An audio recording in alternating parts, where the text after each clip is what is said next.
رب نے پہلے آپ کو صحرا میں الجھایا، پھر میری دعا کی برکت سے آپ کے گھوڑے ٹھہر گئے، پھر میری دعا کی برکت سے آپ کا پانی ختم ہوا، پھر میری دعا کی برکت سے آپ کے بیٹے کو زخم آیا، پھر میری دعا کی برکت سے سامنے سے دھواں اٹھا۔ فرمایا یہ جو تمہیں مشکل پہ مشکل آ رہی تھی، یہ تو میرا رب تمہیں عذاب سے بچانا چاہ رہا تھا۔ یہ جو تمہیں مشکل پر مشکل آ رہی تھی تو میرا مالک تمہیں عذاب سے بچا رہا تھا، تم سمجھ نہیں رہے تھے۔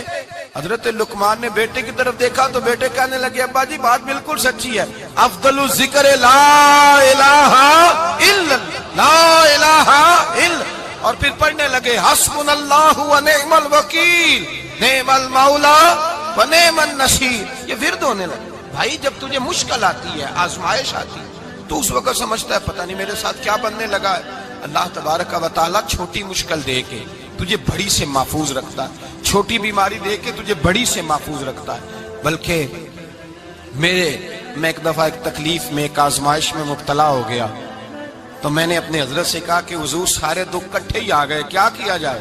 تو آپ فرمانے لگے بڑے خوش نصیب ہو، جوانی میں اللہ نے دکھ دے دیے، بڑھاپے میں آئے تو برداشت نہیں ہوتے، یہ تو بڑے وقت پہ آ گئے، شکر ادا کرنا چاہیے، اس زمانے میں برداشت نہیں ہوتے، اب آسانی ہے، ان کو برداشت کرو، ہمت کرو۔ میرے بھائی یاد رکھیں، آزمائشیں تکلیفیں آپ کو بڑا کرنے کے لیے آتی ہیں۔ ہم آزمائش کو برا جانتے ہیں، دکھ کو برا جانتے ہیں، دکھ تو بڑے پیارے ہوتے ہیں، یہ رونے کا سلیقہ سکھاتے ہیں، یہ اللہ کو منانے کا طریقہ سکھاتے ہیں، یہ مسجد میں جانے کا۔ وہ جو سکھی بندہ ہے نا، سکھی، مجھے ایک صاحب کہنے لگے دو قسم کے لوگ مدینے سے آتے، مدینہ شریف پوچھنے لگے، کہنے لگے حضرت جی دو قسم کے بندے ہیں، کچھ واپس جاتے ہوئے تڑپ رہے ہیں، کچھ تصویریں کھینچ رہے ہیں رخصتی کے وقت، فرق کیا ہے؟ تو میں نے کہا وہ جو تصویریں کھینچ رہا ہے وہ امیر آدمی ہے، اسے پتا ہے کہ میں پھر ٹکٹ لے لوں گا، مہینے کے بعد پھر آ جاؤں گا، اور یہ مدینہ چھوڑتے ہوئے تڑپ رہا ہے، یہ کوئی غریب ہے، یہ کہہ رہا ہے پتہ نہیں دوبارہ موقع ملے کہ نہ ملے، یہ دکھی ہے، یہ آزمائش میں دکھی۔ سکھی بندہ تو مکے جا کے نہیں روتا، وہاں بھی کھڑا ہے، ڈٹ کے کھڑا، دکھی کوئی نہیں تو روئے کیسے؟ روئے کیسے؟ دکھیے دی گل دکھیا ہی جانے، دکھیے دی گل، کیا خوبصورت لفظ ہے میاں صاحب کی، اور لفظوں میں حسن دیکھے کہنے لگے دکھیے دی گل اے دکھیا ہی جانے تے سکھیے نو کی خبراں، تے یار جنہاں دے موت نے مارے روندے نہیں تک تک قبراں۔ یہ مشکل مرحلہ ہوتا ہے، جب انسان تکلیف میں ہوتا ہے پھر اسے احساس ہوتا ہے، اور تکلیف والے کو ہی تکلیف والے کی تکلیف کا احساس ہوتا ہے۔ جب آپ کو اللہ مشکل دیتا ہے تو سمجھ لیں رب آسانی دینا چاہ رہا ہے، جب تیز دھوپ آتی ہے تو سمجھ لیں اللہ گرم ہوا گزار کے ٹھنڈی بارش برسانا چاہ رہا ہے، اور جب چاروں طرف سے گھٹن ہو، پنجابی میں کہتے ہیں گما لگ جائے، تو پھر سارے بول کے کہتے ہیں اب جو طوفان آئے گا وہ سخت ہی آئے گا، اس لیے کہ گھٹن جتنی زیادہ ہوتی ہے پھر فضل بھی اتنا۔ جن لوگوں نے تکلیفیں زیادہ سہی تھی رب نے عزتیں بھی زیادہ ہی عطا فرمائی، جن لوگوں نے تکلیفیں زیادہ سہی نا انہیں اللہ نے درجہ بھی۔ حضرت بلال حبشی نے بڑی تکلیف سہی، مارا کرتا تھا امیہ، بڑا مارتے تھے، اتنا مارتے تھے کہ موٹے، آپ نے کبھی دیکھے ہیں دیہاتوں میں موٹے موٹے پائے ہوتے تھے، چار پائیوں کے، موٹے موٹے پان کی چار پائیاں اور بڑی چار پائیاں کافر بچھا کے بیٹھ جاتے، اور حضرت بلال حبشی کے پیر ان کے نیچے رکھ دیتے، ہاتھ ان کے نیچے رکھ دیتے، آگ لوہا گرم کر کے اس کے اوپر ننگے بدن لٹا دیتے۔ مکے نے بڑی آزمائشیں دیکھی، پھر اسی مکے نے، مدینے نے عجیب رنگ دیکھا کہ میرے نبی معراج سے واپس آئے، اور حضور نے عظمت دی، فرمایا بلال یار تیرا بڑا مقام ہے، تو مدینے میں چل رہا تھا اور میں جنت میں تیرے قدموں کی آواز سن رہا تھا، کتنا تیرا مقام ہے، کتنا تیرا درجہ ہے، میں وہاں تیرے چلنے کی آواز سن رہا تھا۔ حضرت ابو بکر صدیق رضی اللہ تعالیٰ عنہ نے اس زمانے میں حضور کی نوکری کی جب دوسرا جانثار کوئی نہیں تھا، سارے لوگ تانے دیتے، کہتے ابو بکر تو اکیلا ہی سیاںا ہے، سارا مکہ مخالفت کرتا ہے، تو جان ہی نہیں چھوڑتا، سارا زمانہ مخالفت کرتا۔ ابو بکر صدیق نے مال بھی دیا، جان بھی دی، شہزادی حضرت عائشہ بھی دی حضور کی خدمت میں، ہر چیز لٹا دی۔ دنیا کو پتا اس دن چلا جس دن میرے رسول پاک صلی اللہ علیہ وسلم مسجد نبی میں بیٹھے تھے، درجنوں صحابہ تھے، حضور نے فرمایا ابو دردہ کو تو بلاؤ۔ جناب ابو دردہ حاضر ہوئے تو کہتے ہیں حضور کا چہرہ دیکھا تو ناراضگی ہے چہرے پہ، میں نے دیکھتے ہی کہا حضور آپ مجھ سے ناراض ہیں؟ حضور نے فرمایا ہاں میں ناراض ہوں۔ جب یہ لفظ کہے تو میں کانپنے لگا، حضور ناراض ہو گئے۔ میں نے کہا یا رسول اللہ میری غلطی۔ تو نبی پاک نے فرمایا تو میرے ابو بکر کی عظمت نہیں جانتا؟ حضور جانتا ہوں۔ حضور کیا ہوا؟ نبی پاک نے فرمایا کل تو گلی میں گزر رہا تھا، ابو بکر بھی گزر رہا تھا، تو نے سوچا ہی نہیں تو میرے ابو بکر کے آگے آگے چل رہا تھا؟ یہ خیال ہی نہیں آیا تجھے پتا نہیں کہ جس نے میرے ساتھ نیکی کی میں نے بدلہ چکا دیا ہے؟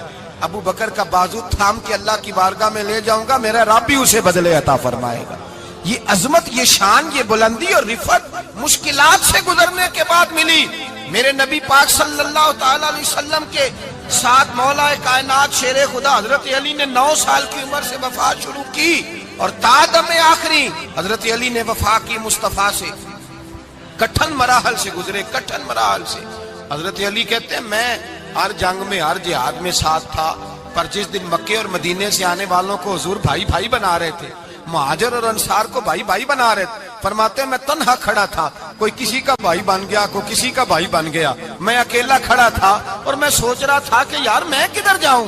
کہتے ہیں میں اس حد تک آیا کہ میرے آنسو بہنے لگے، لیکن میری مشکلات کو آسانی تب ملی جب مدینے کے چاند دھیرے سے اٹھے، میرے قریب آئے، میرا بازو تھاما اور فرمایا علی باقی سارے بھائی بھائی بن گئے ہیں، انت اخی فی الدنیا والآخرہ، تو میرا بھائی ہے، دنیا میں بھی میرا بھائی ہے، قیامت کے دن بھی میرا بھائی ہے۔ حضور نے اعزاز دیا، اور غدیر خم کے موقع پر حضرت علی کا بازو تھام کے کھڑا کر کے حضور نے فرمایا من کنت مولا ہوں فہذا علی مولا، فرمایا جس کا میں مولا ہوں اس کے علی بھی مولا ہے۔ محبوب پاک سید عالم صلی اللہ علیہ وسلم نے جن لوگوں نے مشکلات برداشت کی، پھر ان کو اعزاز ملا، ان کو درجے ملے، ان کے لیے جو آسانی۔ حضرت عثمان غنی نے صحابہ میں سب سے زیادہ مظلومیت کاٹی، سب سے زیادہ مظلومیت۔ 40 دن پانی بند رہا، کھانا بند رہا، تکلیف اور آزمائش کا وقت ہوا۔ امام جلال الدین سیوطی رحمت اللہ تعالی علیہ الحاویل الفتاوی میں لکھتے ہیں، کہتے ہیں جب حضرت عثمان غنی پر کھانا اور پانی بند تھا، ایک شام حضرت عبداللہ بن سلام ملنے گئے۔ اس شام، اس صبح جس شام حضرت سیدنا عثمان غنی شہید ہوئے، جناب عبداللہ ابن سلام کہنے لگے عثمان تیرا کیا حال ہے، کس پوزیشن میں ہے؟ تو کہتے ہیں جناب عثمان غنی کہنے لگے عبداللہ آج میں بڑا سکھ میں ہوں۔ کہا 40 دن بیت گئے، کھانا نہیں آیا، پانی نہیں آیا، تو آج کیوں سکھی ہو؟ فرمانے لگے آج مدینے کی سامنے والی گلی میں میں نے مصطفیٰ کا دیدار کیا ہے، اور نبی پاک صلی اللہ علیہ وسلم نے فرمایا عثمان اگر تو کہے تو تیرے لیے پانی کا بندوبست کر دیا جائے، تیری مشکل آسان ہو جائے، اور اگر تو کہے تو تیرے لیے وہ آسانی کی جائے کہ آج تو میرے پاس آ کے روزہ افطار کر لے۔ تو حضرت عثمان غنی کہنے لگے میں نے مصطفیٰ سے عرض کیا حضور مجھے یہاں کا سکھ نہیں چاہیے، مجھے وہ آسانی چاہیے جو آپ کے پاس افطار سے ملے گی۔ فرمانے لگے آج میں رخصت ہو جاؤں گا، افطار رسول اللہ کے پاس کروں گا۔ حضرت عبداللہ ابن سلام فرماتے ہیں پھر اس شام حضرت عثمان شہید ہو گئے۔ لوگ کہنے لگے عثمان شہید ہو گئے، اور میں کہنے لگا نہیں، انہوں نے جا کے نبی پاک کے دسترخوان پہ روزہ افطار کر لیا ہے، روزہ افطار۔ بھائی پھر بعد میں جو آسانی ملی ان لوگوں، جو ان لوگوں کو درجات نصیب ہوئے، کٹھن۔ حضرت عبداللہ مزنی حضور کے غلام تھے، قبیلہ مزن کے رہنے والے، والد فوت ہو گئے، چچا نے پالا تھا، اسلام قبول کر لیا۔ جس آدمی میں حوصلہ پیدا ہو جائے نا، ساری دنیا اسی کی ہے، اس کا سب سے گزارا ہو جاتا ہے۔ وہ میرے کارواں ہے، جس میں حوصلہ پیدا ہو گیا وہ لیڈر ہے، وہ سربراہ ہے، اس لیے کہ اس کا سب سے ٹائم گزرے گا۔ اور جو آدمی حوصلہ نہیں پیدا کرتا، صبر نہیں کرتا، اس کا تو ماں باپ سے وقت نہیں گزرتا، اپنے بال بچوں سے اختلاف ہو جاتا ہے، اپنے سگے بہن بھائی ان کے ساتھ۔ اس کی وجہ کیا ہے کہ حوصلہ نہیں، صبر نہیں، راضی بالرضا نہیں۔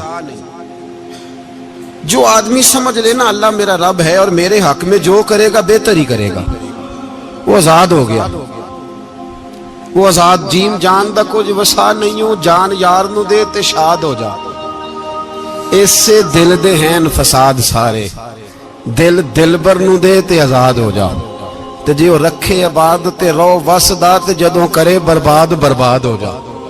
وزن نہیں بنتا شعر کا، لیکن میں کئی دفعہ کہا کرتا ہوں جے وہ رکھے آباد تے رو واسدہ جدوں کرے برباد تے چپ کر کے برباد ہو جا.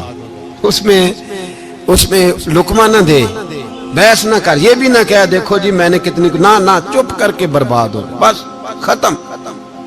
اور ایک شاعر نے بڑی زبردست بات کہی تھی، نے کمال کر دیا. شعر سمجھ میں آ گیا تب بھی ٹھیک ہے، نام بھی آیا تو شعر پھر بھی بڑا ٹھیک ہے، شعر پھر بھی بڑا ٹھیک ہے. اس نے کہا تھا تو اگر عشق میں برباد نہیں ہو سکتا تو جا، پھر تجھے کوئی سبق یاد نہیں ہو سکتا، پھر تو ناکام ہے زندگی میں، پھر تو الف بے بھی نہیں یاد ہوگا. تو اگر عشق میں برباد نہیں ہو سکتا تو جا، پھر تجھے کوئی سبق یاد نہیں ہو سکتا، پھر تو فارغ ہے.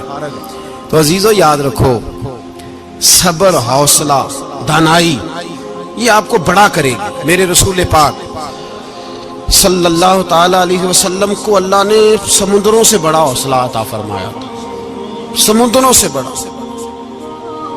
سمندروں سے بڑا مشکل ہوتا ہے بیٹی کے قاتل سے صلح کرنا، بڑا مشکل ہوتا ہے، بڑا مشکل ہوتا ہے کانٹے بچھانے والوں کے رستوں میں پھول بچھانا. اور بھائی یہ بڑا ہی مشکل ہے، بڑا جنہوں نے پتھر برسائے ہوں، مکے سے نکالا ہو، ان کے گلے میں پھولوں کے ہار ڈالنا. پر سلام اس پر کہ جس نے دشمنوں کو بھی قبائیں دیں، سلام اس پر کہ جس نے گالیاں سن کر دعائیں دی. تو حضور نے حلم کا مظاہرہ کیا، تدبر، صبر ایک تدبیر ہے. یہ آپ کو سیاںہ کر دے. جو اللہ نے آپ کو دیا اس پہ راضی رہے، صبر کرے، اور اپنے ارد گرد لوگوں کو دیکھ کے پریشان نہ ہو. نبی پاک علیہ الصلوۃ والسلام نے اپنی امت کو صبر سکھایا، اور ساتھ یہ بھی حکم فرمایا کہ مصیبتیں اور مشکلیں بڑے لوگوں پہ آتی ہیں، چھوٹوں پہ مشکلات، جو دل کے چھوٹے ہوں، ذہن کے چھوٹے ہوں، ان پر اللہ مشکل نہیں ڈالتا. ایک صحابی نے کہا یا رسول اللہ صلی اللہ علیہ وسلم سب سے زیادہ مشکلات کن پہ آتی ہیں؟ تو حضور نے فرمایا نبیوں پہ. کن پہ یا رسول اللہ؟ اس کے بعد تو حضور نے فرمایا پھر نیک لوگوں پہ، علماء پہ، صلحاء پہ، صوفیاء پہ، اتقیاء پہ. ان لوگوں پہ بڑی مشکلات ہوتی، یہ کٹھن راہوں سے گزرتے. بھائی تیار کریں ذہنی طور پہ اپنے آپ مشکلات کے لیے، آزمائشوں کے لیے، تکلیفوں کے لیے تیار کریں. جب آپ تیار رہیں گے پھر آنے والی مشکل آسانی سے گزر جائے گی. اور جب کہیں گے پتہ نہیں کیا ہوگا، حوصلہ چھوڑ جائیں گے، پھر معاملہ خراب ہوگا. دلیر رہیں. نبی پاک صلی اللہ علیہ وسلم کے مدینے آنے سے پہلے ایک شخص تھا، عبداللہ بن ابی سلول اس کا نام تھا. تو مدینے والے لوگ اس کو اپنا پیشوا مانتے تھے، اوس بھی خزرج بھی. اس کی تاج پوشی بھی کی، بڑی اس کی منتا تھی. جب حضور آ گئے تو اس کا کاروبار بند ہو گیا. اب لوگ یہ نہیں سمجھتے کہ میں غلط ہوں، لوگ کسی کے مفادات کو ٹھیس پہنچتی ہے تو مخالفت کرنے لگ جاتا ہے. اب اس کے حالات جب خراب ہوئے تو اس نے پتہ کیا کیا، جھوٹ موٹ کا کلمہ پڑھ لیا. سمجھ آ رہی ہے باتوں؟ جھوٹ موٹ کا. اور منافقوں کا ایک ٹولہ اس نے تیار کر لیا، جس کا قرآن مجید نے سورہ منافقون میں ذکر کیا. ایک جنگ کا موقع تھا، نبی پاک صلی اللہ علیہ وسلم تشریف لے گئے تو عبداللہ بن ابی سلول بھی چلا گیا.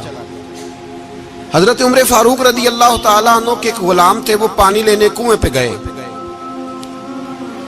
ادھر سے انصار میں سے، چونکہ حضرت عمر کے غلام مہاجر تھے، انصار میں سے ایک شخص پانی لینے پہلے سے آیا ہوا تھا. پانی بھرنے میں کوئی اختلاف ہو گیا، جھگڑا ہو گیا، مار کٹائی تک نوبت آ گئی. حضرت عمر کے غلام نے کچھ چیز مار دی، اس شخص کو زخمی ہو گیا. اس نے پکارا، عبداللہ بن ابی سلول نے سمجھا کہ موقع اچھا ہے، دوڑا ہوا آیا اور آ کر اس نے کہا انصار مدینہ بھاگ کے آؤ، جلدی آؤ. اور بڑے غلط جملے استعمال کیے. کہنے لگا اگر ان لوگوں کو تم اپنا بچا کچا کھانے کو نہ دیتے مہاجروں کو تو آج یہ تمہارے سر پہ نہ بیٹھتے. معاذ اللہ، ایسی باتوں پہ کہا کریں. بولے یہ روزمرہ کی گفتگو میں عادت بنائیں، کوئی ایسی بات کرنی ہو تو معاذ اللہ استغفر اللہ کہہ کے کرنی چاہیے. اس نے کہا کہ معاذ اللہ اب ان کو بچا کچا نہ دیں تو یہ ہمارے سر پہ نہ بیٹھتے. شور کیا اس نے. ہمارے ہاں بھی سیانے بندے پنچایت کے لوگ وہ کہتے ہیں تو اس برادری کے بچے سے ہی مار کھا ہے, پتہ ہی نہیں چلا, جا اسے مار کے آ, سر پھاڑا, یہ کر, پھوڑ دے اس کا سر, اور دیکھ میں دیکھ لوں گا بعد میں جو ہوگا. یہ عقل مند لوگوں کے مشورے نہیں, یہ جاہل لوگوں کے مشورے. ناراض نہ ہونا, پر یہ نبی پاک صلی اللہ علیہ وسلم نے فرمایا ہے, حضور کا فرمان ہے. یہ کن لوگوں کا کام ہے؟ بول کے بتائیں, بول کے. پڑھے لکھے سیانے بندے اس طرح کے مشورے یہ بالکل نہیں دیتے, جاہلوں کا کام. پکارا, مہاجر سارے اکٹھے ہو گئے, انصار سارے آ گئے, اور جب انصار آئے تو مہاجرین کو بھی پکارا, مہاجر بھی آ گئے. اب وہ گتھم گتھا ہونے لگے تو کسی نے جا کے محبوب پاک کے کان میں کہا, یا رسول اللہ وہاں تو مہاجر انصار لڑنے لگے. وہ پرانی لڑائیاں پھر سے جاگ گئی ہیں. نبی پاک تشریف لائے, حضور نے وہاں لفظ بیان کیے, فرمایا یہ تم نے کیا جاہلوں جیسا کام شروع کیا ہوا ہے؟ یہ کون سا کام ہے؟ اللہ کرے ہم سب اس کام سے باز آ جائے, آمین تو کہنا. اور تو اس برادری دے منڈے کوئی مار کھائیں. برادری کیا ہوتی ہے؟ برادری تو تعارف کے لیے. اونچ نیچ کہاں سے آ گئی؟ کہا میرے رسول پاک علیہ الصلوۃ والسلام نے فرمایا تم جاہلوں جیسے کام کر رہے ہو. صلح کرائی, بات رفع دفع کرائی, لوگ چلے گئے, معاملہ ٹھنڈا ہو گیا.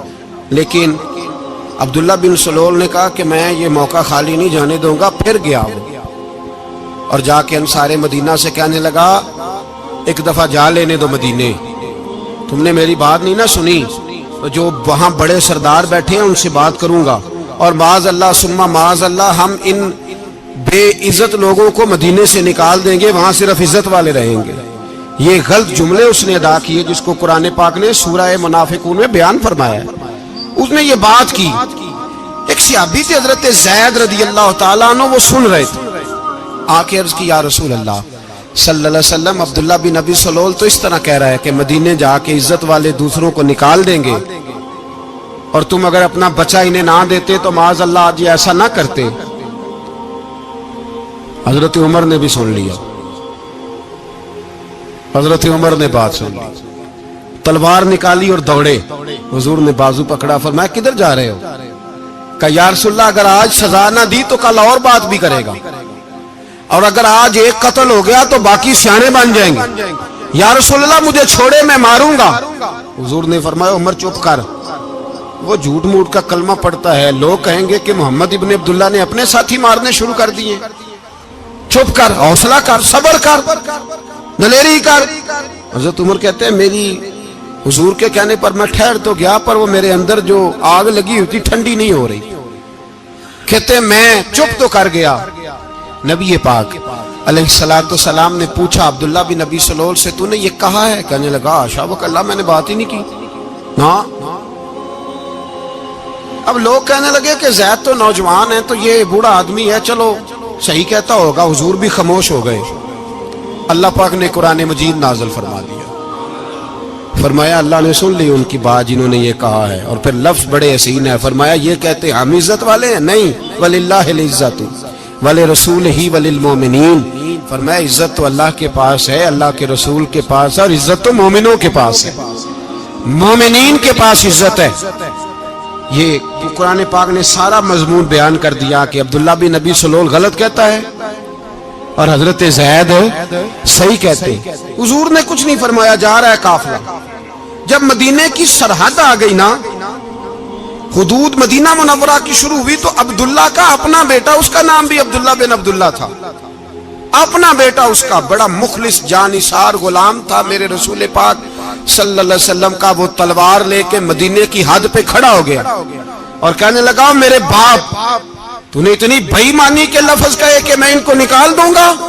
کہے اپنی زبان سے کہ میں ذلت والا ہوں, رسول پاک کو اللہ نے بڑی عزت عطا فرمائی, کہے ورنہ میں تیری گردن کاٹ دوں گا. بول, کہے حضور بھی عزت والے اور نبی پاک کے غلام بھی عزت.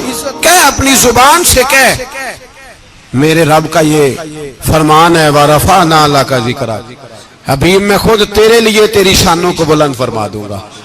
تو تو دشمن ہو کے کہنے لگا میرے بیٹے مجھے معاف کر دے, مصطفیٰ تو بڑی عزتوں والے, ان کے غلام شانوں والے.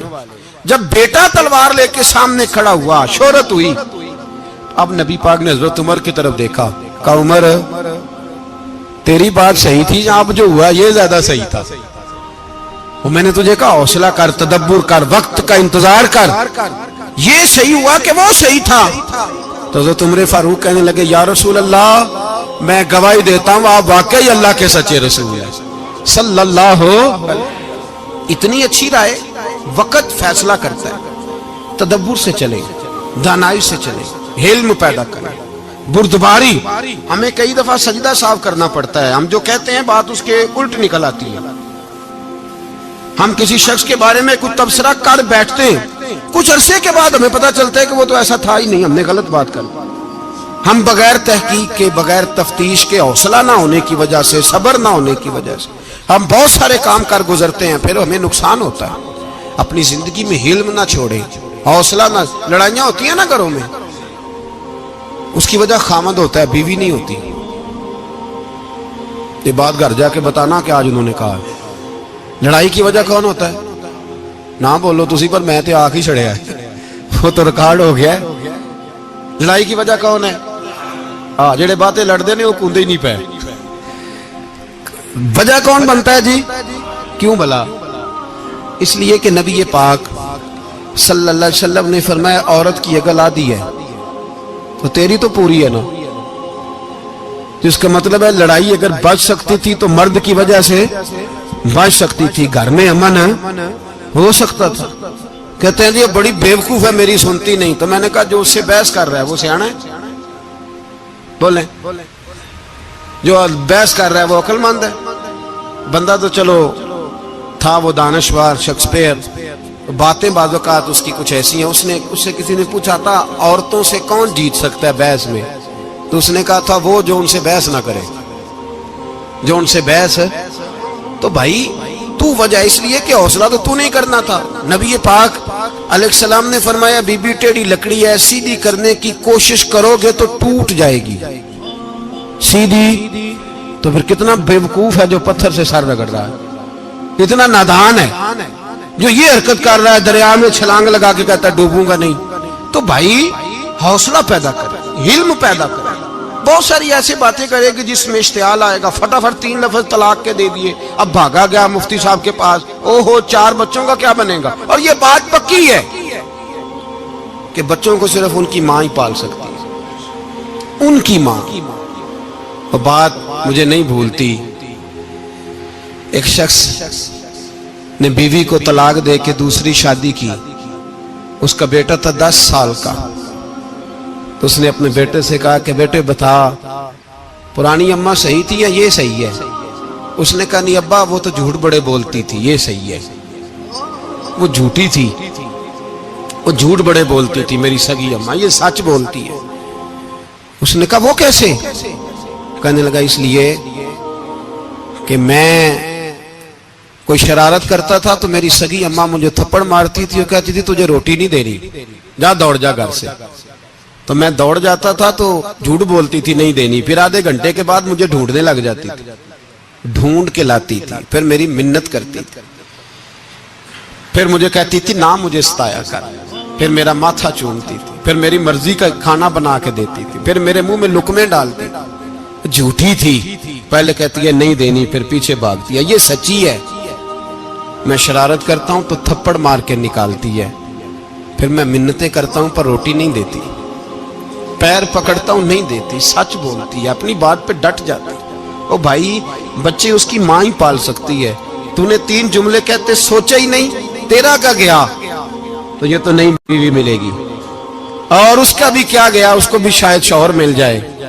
ان پھولوں کی پرورش صرف ان کا مالی کر سکتا ہے، دوسرا کر سکتا؟ تو نے حوصلہ ہی نہیں کیا۔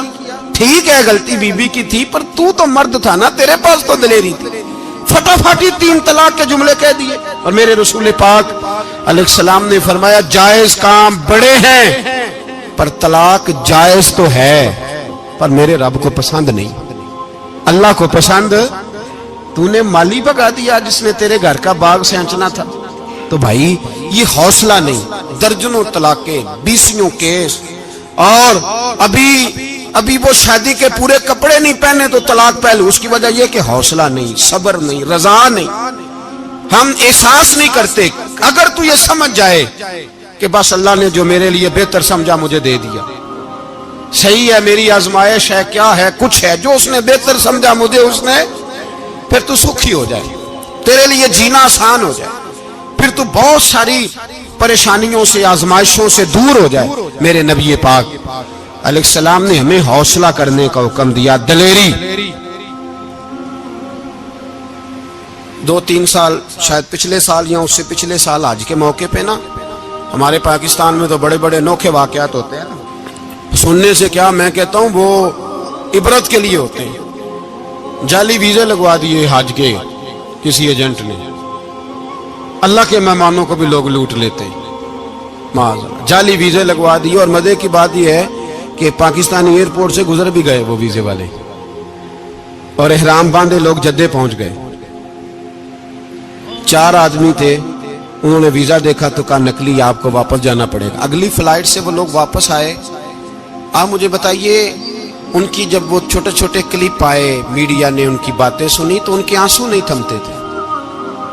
ایک آدمی احرام باندھ کے گیا ہے, معمولی سمجھتے ہیں آپ؟ میرے جیسا غریب آدمی کبھی اس نے ارادہ کیا اور مدینے جانے کا لیٹ ہو جائے تو کلیجہ پھٹنے کو آتا ہے. کچھ مجبوریاں پیروں میں آ جائے, نہ جا سکے تو پتہ نہیں کتنی توبہ کرنے کو دل کرتا ہے کہ کہیں غلطی تو نہیں ہو گئی, کوئی ایسی بات تو نہیں نکل گئی. یقین کرے طبیعت پریشان ہو جاتی, یار کوئی ایسا کام تو نہیں ہوگا جس کی وجہ سے یہ بات ہوئی. 4 آدمی لوٹ آئے, حالات خراب ہو گئے, لوگ رو رو کے قصے سناتے تھے. لیکن میرے رسول پاک علیہ السلام کا حوصلہ دیکھو. حضور کعبے کا بھی کعبہ, حضور مالک, حرم کے مالک مطلق, جن کے صدقے اللہ نے کعبہ کو بیت اللہ بنایا. حاجیو آؤ شہنشاہ کا روضہ دیکھو, کعبہ تو دیکھ چکے اب کعبے کا بھی کعبہ دیکھو.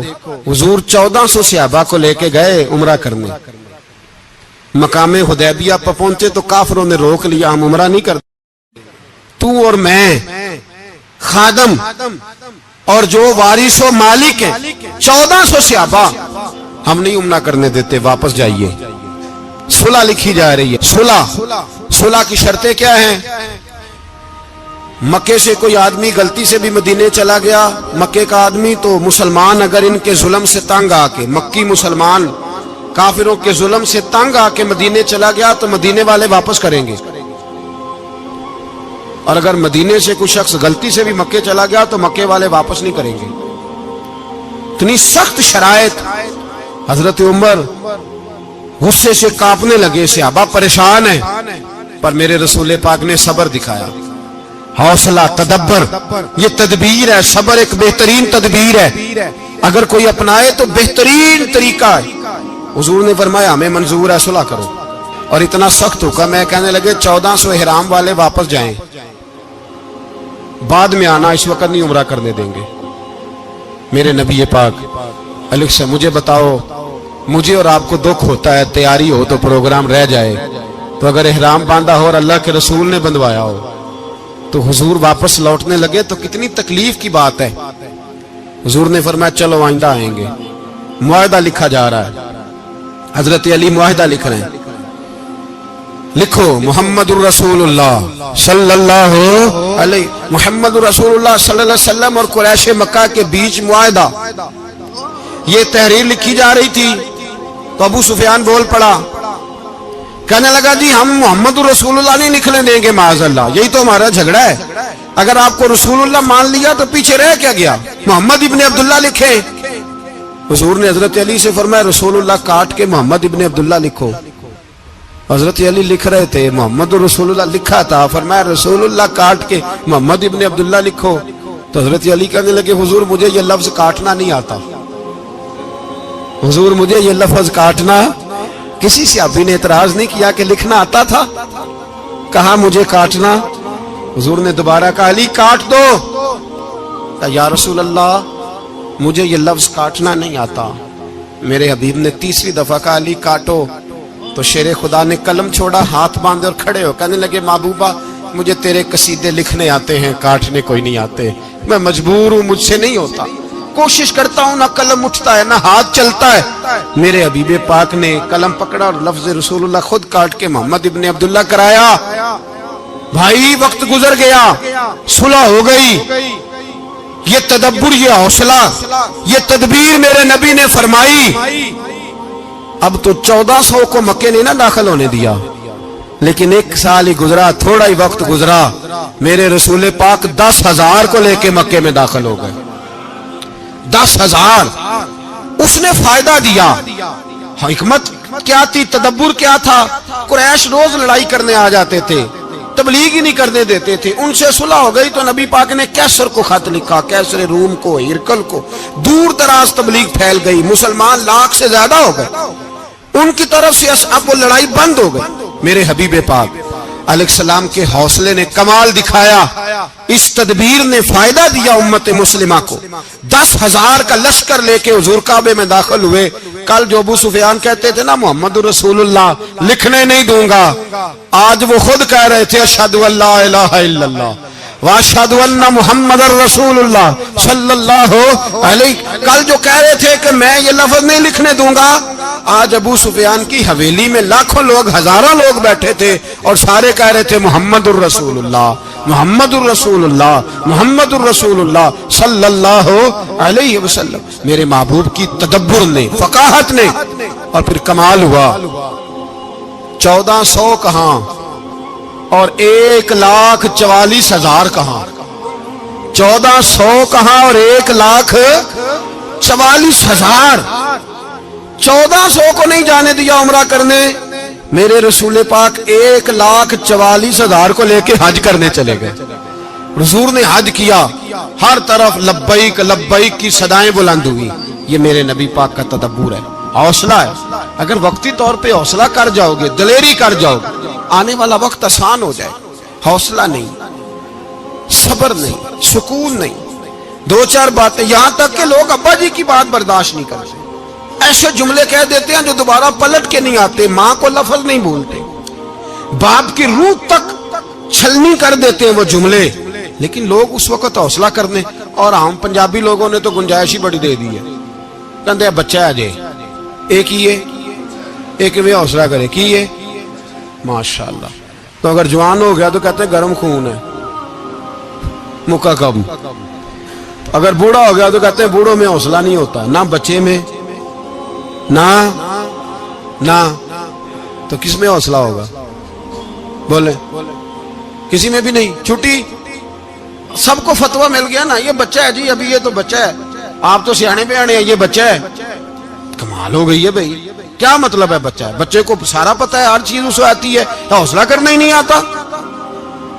اور پھر کہہ دیا وہ تو گرم خون ہے. وہ کیا بات کرتے ہو, گرم خون؟ ابے کے گلے پڑ گیا گرم خون, اس کو کھڑا کرو نا ایس پی کے سامنے اور اس کو کہو مار تھپڑ اس کے منہ پہ, تیرے گرم خون کا پتہ چلے. غریب کے یہ گلے پڑ گیا, اس کو کھڑا کرو ایس او کے سامنے, پھر پتہ چلے گا خون کتنا گرم ہے. وہاں بالکل چپ ہے, بالکل خاموش ہے. اور گرم خون اس کا صرف اماں کے لیے, جلال صرف رہ گیا اگر غریب گھر کی بیٹی بیاہ کے لایا تو صرف اس کے لیے. کوئی ایسی بات نہیں. ہم بڑے سیانے, ہمارا غصہ بڑا سمجھدار ہے, ہمارا وہ گرم خون بڑا سیانا ہے. وہ جہاں دیکھتا ہے کہ معاملہ ہلکا ہے تو وہاں وہ گرم خون جلال میں, اور جہاں دیکھتا ہے کہ سامنے والا تگڑا ہے تو وہاں وہ گرم خون فوراً ٹھنڈا ہو جاتا ہے. حوصلہ پیدا کریں. زندگی حوصلے مند لوگ جیتے, جو حوصلے مند نہیں ہوتے وہ تو زندگی کا 1 سال لطف سے نہیں جی پاتے. حوصلہ کریں, مسکرائیں. میرے نبی پاک صلی اللہ تعالی علیہ وسلم نے نا عثمان بن طلحہ, کعبے کی چابی ان کے پاس ہوتی تھی. تو حضور نے ایک دن فرمایا عثمان, اچھا یہ نہیں تھا کہ عثمان خاص لوگوں کو چابی کعبہ کھول کے دکھاتے تھے, بلکہ ان کو قریش کی جانب سے یہ حکم تھا کہ جو بھی تجھے کہے تو نے کعبے کا دروازہ کھول دینا. نبی پاک علیہ الصلوۃ والسلام نے نا ہجرت سے 2-4 دن پہلے کہا کہ عثمان ذرا چابی دو, میں نے کعبہ اندر سے دیکھنا ہے. بڑے ٹھنڈے دل سے ذرا سننا, ادھر دیکھو میری طرف, ادھر دیکھیے گا ذرا میرے بھائی. میں نے ایک بندے سے کہا یار پانی کی بوتل دینا دکاندار سے. ایک ہے, اس نے کہہ دیا نہیں میرے پاس. اس بات کا کوئی غصہ؟ بولیے اور اگر وہ کہے سارے زمانے کو ملے گی آپ کو نہیں دینی، پھر بولیں میرا خیال ہے چپ کر کے ہنس کے آ جائیں گے، سوال ہی نہیں پیدا ہوتا۔ ہم کہیں گے مجھے نہیں نہ دینی، تو نے تو دکان اٹھا یہاں سے، بند کر اسے، کیا مطلب ہے سب کو دینی ہے تجھے نہیں دینی، کیا معنی ہے اس کا؟ لے کے جاؤں گا، جھگڑا ہوگا، بحث کریں گے۔ عثمان بن طلحہ سے حضور نے فرمایا دروازہ کھولو، کعبہ دیکھنا ہے۔ عثمان کہنے لگا میں ساری دنیا کو دکھاؤں گا، آپ کو نہیں دکھاؤں گا۔ کتنی سخت بات ہے، پر قربان جائیں رسول اللہ کے حوصلے پہ صلی اللہ علیہ۔ عثمان کہتے ہیں میں نے یہ بات کی تو نبی پاک مسکرانے لگے، اور میں اچھا نہیں دینی، تو حضور نے نا مسکرا کے اور میری کمر پہ تھپکی دی، فرمایا اچھا یاد رکھنا یہ چابی میں تجھ سے لے لوں گا، اور جس کو میرا دل کرے گا میں اس کو دوں گا۔ عثمان کہتے ہیں روز رات کو نبی پاک کے یہ جملے میرے کانوں میں گونجا کرتے تھے، گونجتے تھے کہ حضور نے فرمایا۔ کہتے ہیں جس دن پتا چلا نا نبی پاک 10,000 کا لشکر لے کے آ رہے ہیں، تو ابو سفیان میٹنگیں کر رہے تھے، مکے کے سارے سردار تیاری کر رہے تھے، اور میرے کانوں میں ایک ہی لفظ تھا کہ حضور نے فرمایا میں چابی لے لوں گا، پھر جس کو میں چاہوں گا اسے دوں گا۔ عثمان کہتے ہیں حد ہو گئی، وقت گزر گیا، حضور آ گئے، طواف فرمایا، اور طواف کے بعد میرے نبی پاک علیہ السلام نے فرمایا بلاؤ نا ذرا عثمان کو۔ عثمان کہتے ہیں میں چابی لے کے آیا تو دوسرا جملہ کوئی نہیں۔ ساڑھے نا کوئی بندہ مشورہ دے وہ نہ منیے تے جے کام مونج ہو جائے نا، جن جو نے مشورہ دیتا سی وہ نال ہی غوث پاک بن جاتا ہے، تینوں آکھیا سی نا فوراً ہی داتا علی اجمیری ہو جاتا ہے۔ وہ کہتے تین پتہ نہیں میں کٹا ولی اللہ، تینوں میں آکھیا سی میں انج نہ کر، اور بندہ پریشان ہوتا ہے کام الٹ ہو گیا، اور لاگوں آکھی جاتا ویکھو جی میں تے تانوں پہلو ہی آکھیا سی جی۔ عجیب بات ہے، شیخ چلی کی طرح پیچھے پڑ جائے گا، میں نے تو پہلے ہی کہا تھا۔ او بس کر یار، اب تو خواجہ معین الدین اجمیری ہو گیا، بس کرو۔ مشورہ ہی ہوتا ہے، کسی کا مل جاتا ہے اور کسی کا نہیں لیا جاتا۔ فوری طور پہ بندہ اٹھ کے نہ تو ولایت کی چوتھی سیڑھی پہ چڑھ جائے گا، کہے گا میں تو ابدال وقت ہوں، میں کتب دورہ ہوں، میں نے تجھے کہا نہیں تھا۔ بس کر یار، کئی دفعہ مشورے صحیح ہوتے ہیں، کئی دفعہ صحیح۔ بولیے نبی پاک صلی اللہ علیہ وسلم کی احد کے دن خواہش یہ تھی کہ اندر رہ کے لڑنا ہے۔ جوان صحابہ نے کہا باہر جا کے لڑائی کرنی ہے، حضور نے باہر جا کے جنگ کی، بظاہر مسلمانوں کو شکست ہوئی۔ حضور نے ایک دفعہ نہیں کہا کہ میں نے تمہیں کہا نہیں تھا اندر رہنا ہے، بس ہو گیا جو ہو گیا۔ اب اس میں فٹافٹ اگلے کو حوصلہ دو، کوئی حرج نہیں یار۔ نبی پاک سب بولیے صلی اللہ علیہ وسلم، میرے حبیب پاک علیہ السلام نے نا کہا عثمان کو بلاؤ۔ عثمان آئے تو عثمان کہتے میں نے چابی دی تو میں تیار تھا کہ اب میری بات ہوگی اور رسوائی ہوگی، لیکن کہتے ہیں قربان جائیں مصطفیٰ نے تو یہ جملہ بھی نہیں کہا کہ میں نے تجھے کہا نہیں تھا، یہ بھی نہیں کہا۔ حضور نے چابی لی، کعبے کے بت صاف کیے، نماز پڑھی، واپس آئے، فرمایا عثمان میرا وعدہ تھا تیرے ساتھ کہ جس کو میں چاہوں گا چابی دوں گا، یہ لو چابی میں تجھے ہی دینا چاہتا ہوں، لے لو رکھ لو۔ عثمان کہتے ہیں وہ چابی نہیں میرے طرف آ رہی تھی، میری طرف ایمان آ رہا تھا، وہ چابی نہیں آ رہی، ایمان آ رہا تھا میری جانب۔ کہتے ہیں میرے ہاتھوں میں چابی آئی اور میری زبان پہ کلمہ توحید جاری ہو گیا۔ بھائی تدبر، حوصلہ، صبر، رضا، ہمیں تو ٹائم بھی نہیں گزارنا آتا۔ گھر کا ماحول، گھر کے اندر رہ کے لوگ دکھی ہیں، اس لیے کہ ہماری طبیعتوں میں حوصلہ نہیں، ایک منٹ کے لیے نہیں، ایک سیکنڈ کے لیے بھی ہم یہ برداشت نہیں کرتے کہ چلو تھوڑا انتظار کریں، وقت کو دیکھیں، موقع کو دیکھیں۔ میرے نبی پاک علیہ السلام پہ اتنی مصیبتیں آئیں کہ پہاڑ پہ آتی تو وہ ریزہ ریزہ ہو جاتے، لیکن کسی مقام پر بھی حضور علیہ السلام شکوہ کرتے نظر نہیں آتے۔ ہم غریبی کا رونا روتے ہیں، ہر چوتھا آدمی کہتا ہے بڑا غریب ہوں، لیکن میرے نبی پاک علیہ السلام نے چوتھے دن کھجور کھائی، سرکہ کھایا ہے، اور موٹے بان کی چارپائی پہ آرام کیا۔ حضرت عمر نے کہا حضور کتنی تکلیف ہے؟ فرمایا عمر کوئی تکلیف نہیں، تھوڑا سا تو وقت ہے، جنت میں جائیں گے، ساری نعمتیں اللہ نے ہمارے لیے تیار کی ہوئی ہے، راضی بالرضا، راضی بالرضا، کوئی کسی قسم کا مسئلہ نہیں۔ ہمیں آزمائشیں آتی ہیں، تکلیفیں آتی ہیں، بیماریاں آتی ہیں، لوگ چھوٹی چھوٹی بات پر پریشان ہو جاتے ہیں، ذرا سی بات پر شکوہ کرتے ہیں۔ میرے رسول پاک علیہ السلام نے فرمایا جب میرا رب کسی کو بیمار کرتا ہے تو 2 فرشتوں کو بھیجتا ہے، جاؤ میرے بندے کی تیمارداری کر کے آؤ۔ اللہ اکبر، خود رب بھیجتا ہے، جاؤ میرے بندے کی۔ تو مجھے بتائیے جب اللہ بھیجے تو پھر تندرست خوش نصیب ہوا کہ بیمار؟ جی تندرست پھر خوش نصیب کون ہوا؟ میرے نبی پاک صلی اللہ علیہ وسلم نے فرمایا رب 2 فرشتے بھیجتا ہے، فرماتا ہے پتہ کر کے آؤ میرے بندے کا اس کا کیا حال ہے، حالانکہ اللہ سارا ہی جانتا ہے۔ فرشتے آتے ہیں، واپس جاتے ہیں، رب کریم پوچھتے ہیں بتاؤ میرا بندہ کیا کہتا تھا؟ اللہ تجھے سارا ہی پتا ہے، پر ہم سے پوچھتے تو بتا دیتے ہیں، وہ یہ کہتا تھا کہ میں اپنی رب کی رضا پہ بڑا ہی راضی ہوں، وہ تیری حمد کر رہا تھا، تیری تعریف کر رہا تھا، تیرا شکر کر رہا تھا، تیرے لیے کلمات حمد بیان کر رہا تھا۔ تو میرے نبی پاک علیہ السلام فرماتے ہیں، اللہ فرشتوں سے فرماتا ہے سنو پھر اگر میں اپنے بندے کو اس بیماری میں شفا دوں گا تو اس تندرستی سے زیادہ اچھی تندرستی دوں گا جو پہلے اسے عطا کی ہوئی تھی، پہلے سے اچھی صحت دوں گا، اور اگر اسے اس بیماری میں موت دوں گا تو پھر مرتے ہی اس کے لیے میں جنت کا فیصلہ فرما دوں گا۔ بھائی جب تو راضی بالرضا رہتا ہے، راضی بالرضا، بڑی سادی سی بات ہے بھائی، آپ گھر گئے روٹی مانگی تو اگر کسی نے کہا نا کہ اتنی تھکاوٹ ہے ٹائم پہ آیا کریں اس وقت، تو روٹی تو وہ بھی مل گئی پر اس میں لذت، وہ سکون نہیں، وہ سکون نہیں۔ میری اماں جی سالن پکا کے رکھ لیتی تھی تو روٹی جب بھی کوئی مانگتا تھا تو تازی بنا کے دیتی تھی، ان کی طبیعت تھی۔ تو میں اکثر ان سے کہتا کہ اماں جی پکا کے رکھ دیا کرو، تو کہتے تمہیں خوشی نہیں ہوتی جب تمہاری اماں تازی پکا کے دیتی ہے؟ خوشی ہوتی ہے، طبیعت میں خوشی ہوتی ہے۔ ان کا مزاج تھا، ذوق تھا، تو ہم سمجھتے تھے یار یہ بڑی سعادت کی بات۔ تو آپ گھر گئے رات کو تو گھر والوں سے کہا روٹی، تو فوراً اٹھے، فوراً، اور انہوں نے کھانا تازہ بنایا اور ساتھ یہ بھی کہا باہر سے نہ کھایا کرے بندہ بیمار ہو جاتا ہے۔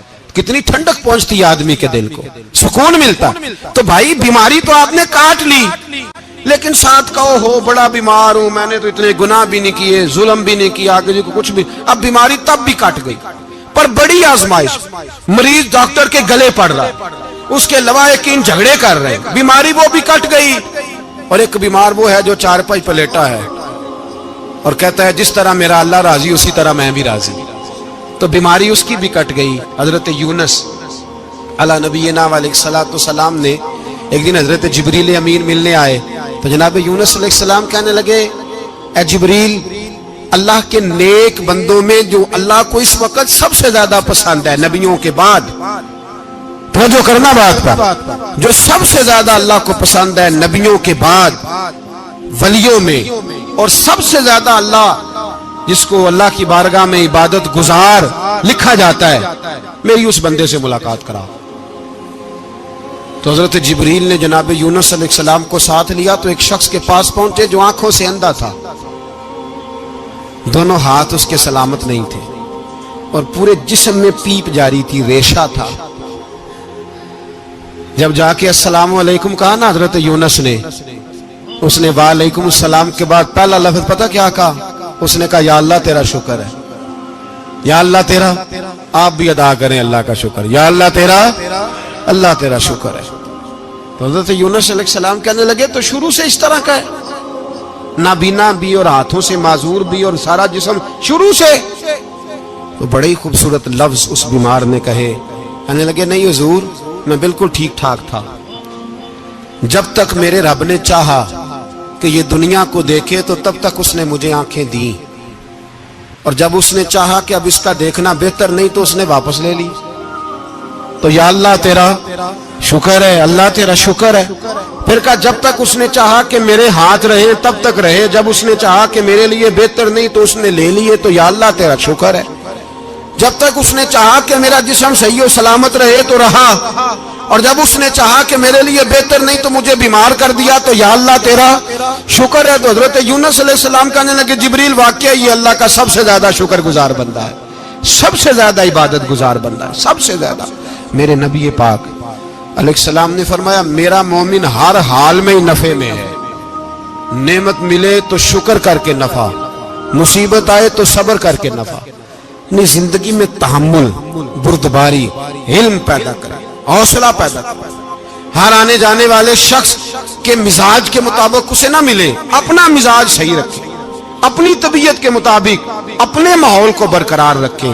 علم کے ساتھ گزارا کرو گے تو رشتہ داروں سے بھی بنی رہے گی، دوستوں سے بھی بنی رہے گی، ہر ایک سے تعلق رہے گا. اور اگر آپ کے اندر یہ حوصلہ نہیں تو پھر سارے معاملات پریشانی کا شکار ہو جائیں گے. یہ تو آج کا مضمون تھا. ہمیں نا لوگ مشورہ دیتے ہیں، کہتے ہیں پیر صاحب درویشوں کو سیاست کی بات نہیں کرنی چاہیے. دیتے ہیں نا مشورہ لوگ؟ جی تھوڑا تھوڑا بول دیں، تھوڑا تھوڑا دیتے ہیں نا. اگرچہ ہم ان کی بات نہیں مانتے، اس لیے کہ اقبال نے کہا تھا جدا ہو دی سیاست سے تو رہ جاتی ہے چنگیزی. جدا ہو دی سیاست سے تو، اور پہلا فکرہ یہ ہے کہ جلال بادشاہی ہو یا جمہوری تماشا ہو، جدا ہو دین سیاست سے تو رہ جاتی ہے. اس نے کہا جب سیاست اور دین علیحدہ علیحدہ ہوتے ہیں تو چنگیز خان اور ہلاکو خان پیدا ہوتے ہیں. سیاست جب تک مسجد کے اندر رہتی ہے تب تک پاک صاف رہتی ہے، وہ گندی ہوتی تب ہے جب مسجد سے نکل جاتی ہے. حضرت علی کے زمانے تک مسجد میں رہی، پاک صاف رہی. یزید باہر لے گیا تو گندی ہو گئی. حضرت عمر بن عبدالعزیز دوبارہ مسجد میں لے آئے تو پھر پاک ہو گئی. لیکن پھر بھی ایک ساتھی نے مجھے کہا تو اس کی بات میں، سب کی باتیں نہیں مانتا، اس کی بات میری سمجھ میں آئی. وہ کہنے لگا جی اصل بات یہ ہے کہ سیاسی تبصرے تجزیے ہم اخباروں میں ٹی وی پہ جا کے بیٹھے، جا کے بڑی مہربانی میری طرف دیکھیں، وہ ہم سنتے رہتے ہیں تو ہمارا دل کرتا ہے مسجد میں صرف ہم رسول اللہ کا پیار ہی سنیں. تو میں نے کہا یار تیری بات دل کو لگتی ہے، یہ بات صحیح ہے، چلو یہ نیت اچھی ہے، یہ تیرا نظریہ ٹھیک ہے، مان گئے. میں چلا گیا دکاندار کے پاس اور میں نے اس کو جا کے کہا کہ گاڑی کا انجن کھولو، اس طرح کرو، اس طرح. اس نے کہا مولانا آپ جا کے نا گھر تو فقہ کی کتاب کھولیں، اس لیے کہ گاڑی کے انجن کے بارے میں آپ کو معلومات، یا اگر آپ نے یہ کام کرنا ہے تو اس کو پڑھیں. کسی استاد کے پاس ورک شاپ پہ آئیں، آپ کے ہاتھوں کو، منہ کو، چہرے کو مٹی لگے، دھواں لگے، گریس لگے، پھر آپ کو پتہ چلے گا انجن کیسے کھلتا ہے. صحیح کہہ رہا ہوں؟ نہیں صحیح کہہ رہا؟ دعا گلاں تو یہاں کر چڑی جے. صحیح کہہ رہا ہوں جی؟ اگر مولوی کو اجازت نہیں سیاست کی بات کرنے کی، اور مولوی کو اجازت نہیں کہ انجن کی بات کرے، تو سیاستدان کو اجازت ہے دین کی بات کرنے کی. یہاں تو وہ آئے نا مدرسے میں پڑھے، پورا دین حاصل کرے، پھر وہ بولے تو پھر تو ٹھیک ہو گیا. لیکن جب اسے سورۃ اخلاص بھی سیدھی نہیں آتی تو فتوے دینے کی اس کو ضرورت ہے کوئی؟ بولے نا یار کیوں چھیڑتے ہیں سیاست؟ ہم نا پچھلے جمعے جلوس نکالنا چاہ رہے تھے ختم نبوت کی ترمیم کے حوالے سے. حکومت وقت نے کہا کہ ہم واپس لیتے ہیں، تو میرے بہت سارے دوستوں نے کہا جی نکالنا چاہیے. انہوں نے کیا کیوں؟ میں نے کہا یار لوگوں کو بھی پریشان نہیں کرنا چاہتے، ہماری اپنی سڑکیں ہیں، کسی کو بات ٹھیک ہے. انہوں نے واپس لے لی تو بات ختم ہو گئی، ہم مان گئے، تسلیم کر لیا. اتنا ہمارا مطالبہ ہے کہ اس آدمی کو ضرور سزا دو جس نے یہ ترمیم کی ہے. لیکن ہم نہیں کرتے، کوئی نہیں نکلے، نہیں نہ نکلے بولے. تو وزیر قانون صاحب کو کیا مصیبت بنی ہوئی ہے نیا فتویٰ دینے کی؟ کہ ہے کوئی شوق انہیں دینا چاہیے فتویٰ؟ کہتے نہیں مرضیوں میں ہمارے درمیان تھوڑا ہی فرق ہے. مجھے یوں لگتا ہے کہ یہ جان بوجھ کر کوئی نہ کوئی ایسی شرارت کرتے ہیں جس سے لوگ اشتعال میں رہے، جان بوجھ. حلم، حوصلہ، صبر ذات کے بارے میں تو ہے، لیکن اگر کوئی رسول پاک کی بے ادبی کرے تو پھر حوصلے کی بات ہے ہی نہیں، پھر تو جہاد کی بات ہے. اور میں دیانتداری سے مسجد میں باوضو بیٹھ کر جمعے کے دن مشورہ دیتا ہوں حکومت کو اور وزیر قانون کو مشورہ دیتا ہوں کہ نہ فرعون کی حکومت ساری زندگی رہی، نہ نمرود رہا، نہ جاج بن یوسف رہا، نہ یزید رہا. اور یار درباری بن کے حکمرانوں کی چاپلوسی کرتے کرتے تم یہاں تک آ گئے ہو کہ اب نبی پاک کی عزت کو ہاتھ ڈالنا شروع کر دیا ہے. اور آپ یقین کریں سیاسی جماعتوں کا اتنا برا حال ہے کہ ان کے لیڈر کے بارے میں کوئی بات کرے تو پاگل ہو جاتے ہیں یہ احتجاج کر کر کے. اور اس نے ڈائریکٹ کہہ دیا کہ ختم نبوت کا مسئلہ ہی کوئی نہیں.